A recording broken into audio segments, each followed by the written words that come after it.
মাদারীপুর সদর উপজেলার মহিষের চরে আরিয়ালখা নদের উপর ৬৯৪ মিটার সেতুর নির্মাণ ব্যয় ধরা হয় ২৯৪ কোটি টাকা।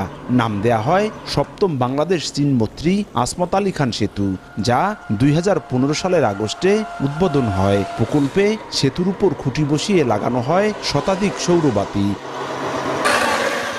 বছর না ঘুরতেই বাতিগুলো নষ্ট হয়ে যায়। পরে লাখ লাখ টাকা ব্যয়ে সৌর পদ্ধতি পরিবর্তন করে বিদ্যুৎ সংযোগ দেয় সড়ক বিভাগ। কিছুদিন সচল থাকলেও এরপর আবারও নষ্ট হয়ে যায় বাতিগুলো। এতে যানবাহনের চাপে যে কোনো সময় বড় ধরনের দুর্ঘটনার শঙ্কা এলাকাবাসীর। আর বাতিগুলো অকেজো থাকায় বাড়ছে ইপটিজিং, ঘটছে চুরি ছিনতাইয়ের মতো ঘটনাও।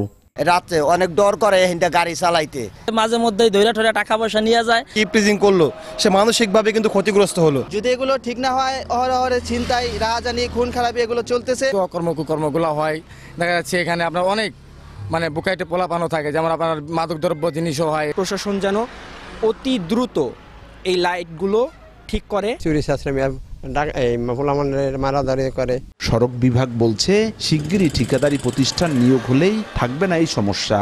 এদিকে যাত্রী ও পথচারীদের নিরাপত্তায় পুলিশকে সঙ্গে নিয়ে তৎপরতা বাড়ানোর কথা জানায় জেলা প্রশাসন।